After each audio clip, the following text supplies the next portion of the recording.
অনুরাগী ছো ধারাবাহিকের আজকের পর্বে দেখা যায় সেনগুপ্ত বাড়ির লোকজনের অপমানে দীপা যখন কাঁদতে কাঁদতে বাড়ি থেকে বের হতে যায়, তখনই দীপ আর পালক দীপাকে আটকায় এবং দীপ জানায় যে জয় জেলে।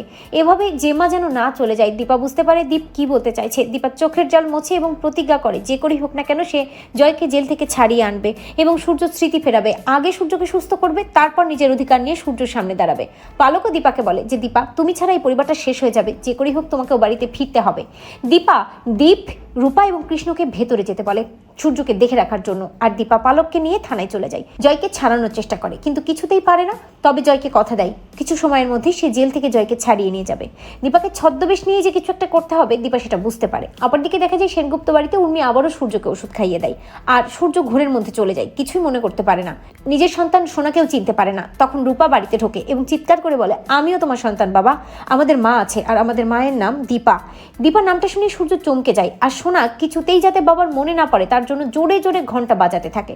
আর সূর্য অসুস্থ হয়ে পড়ে। তবে থেমে থাকে না রূপা, ছুটে যায় ওই উপরে এবং উপর থেকে সূর্য আর দীপার বিয়ের ছবি নিয়ে আসে। সেটা সূর্যকে দেখিয়ে বলে, এই দেখো বাবা, এটাই দীপা, তোমার স্ত্রী, আমাদের মা। সূর্য ছবিটা দেখে চিনতে পারে এবং রূপাকে বলে, তাই না দীপা, দীপা আমার স্ত্রী, এই জন্যই আমার দীপার নামটা এত মনে পড়ে। একটু আগেও আমি দীপাকে দেখেছি, এই চেহারাটা আমার বড্ড চেনা। কিন্তু সোনা কিছুতেই সূর্যকে মনে করতে দিতে চায় না। কিন্তু সূর্যর হাত থেকে ছবি কাটতে গেলেও সোনা আর উর্মি পারে না।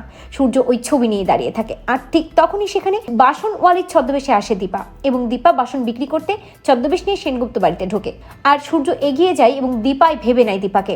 যখনই সূর্য এগিয়ে গিয়ে দীপার ঘোমটা সরাতে যাবে ঠিক তখনই পালক দীপার সাথে কথা বলছে ফোনে, এমনটা নাটক করতে থাকে। তবে এই ছবিটা নিয়ে কাড়াকাড়ি শুরু করে সোনা। সূর্য বেশ অসুস্থ হয়ে পড়ে। তখন উর্মি জল দিতে যায়, আর সূর্য জলের গ্লাসটা ধাক্কা দিয়ে ফেলে দিতে যায়, কিন্তু দীপা হাতটা ধরে এবং দীপা উর্মির হাত থেকে জলের গ্লাস কেড়ে নিয়ে নিজেই সূর্যকে জল দেয়।